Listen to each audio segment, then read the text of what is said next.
Assalamualaikum warahmatullahi wabarakatuh. Halo adik-adik, kembali lagi kita dalam mata pelajaran Bahasa Indonesia. Nah, pertemuan kali ini kita akan belajar mengenai teks eksposisi.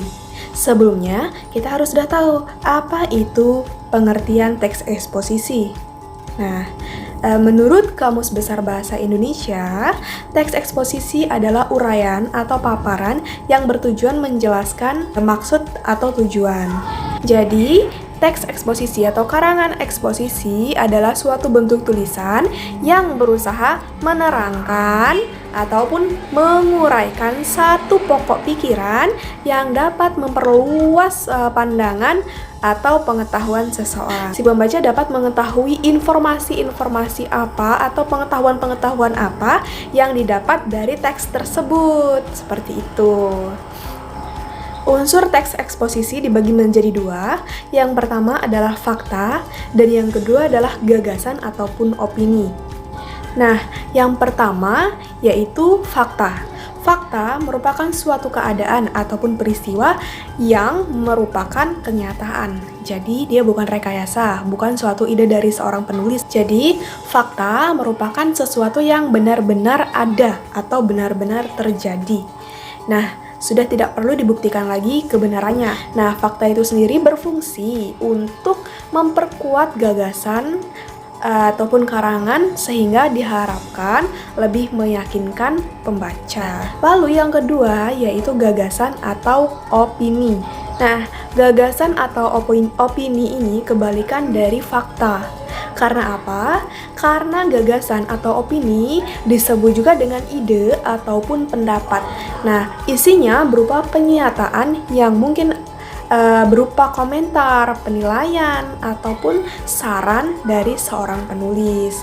Nah, oleh karena itu, gagasan atau opini ini belum dapat dikatakan benar adanya, sehingga harus dibuktikan kebenarannya.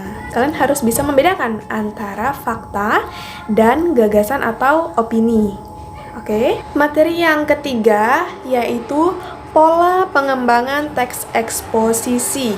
Jadi, paragraf eksposisi itu memiliki atau dikembangkan dari gagasan utama. Nah, selanjutnya dijelaskan secara rinci oleh gagasan-gagasan penjelas. Pola pengembangan teks eksposisi itu dibagi menjadi dua, yaitu ada kalimat utama dan kalimat penjelas. Nah, yang pertama yaitu kalimat utama. Kalimat utama atau ide pokok adalah kalimat yang berisi pokok pikiran dan merupakan gagasan yang menjadi dasar pengembangan suatu paragraf. Seperti itu. Kalimat utama itu biasanya terletak di awal paragraf, di tengah paragraf, ataupun dapat juga di akhir paragraf loh adik-adik. Jadi kalian harus dapat mencermati paragraf tersebut untuk mencari kalimat utama. Kalimat utama ciri-cirinya dia dapat berdiri sendiri, ya, karena tidak ada kata penghubungnya. Ingat ya, tidak ada kata penghubung antar kalimat, sehingga dia dapat berdiri sendiri. Nah, selanjutnya yang kedua adalah kalimat penjelas. Kalimat penjelas merupakan kalimat yang berisi penjelas-penjelas ataupun rincian-rincian sesuatu yang dibicarakan pada kalimat utama. Sehingga kalimat penjelas merupakan kalimat yang dapat membantu memperjelas lebih rinci lagi pada kalimat utama. Kalimat penjelas tidak dapat berdiri sendiri karena ada keterkaitan atau ada hubungan antara kalimat utama, dan biasanya kalimat penjelas memiliki kata penghubung antar kalimat. Misalnya, oleh karena itu ataupun yang lainnya. Nah, sudah dapat membedakan kan antara kalimat penghubung dan kalimat penjelas? Sudah jelas materi teks eksposisi pada kali ini?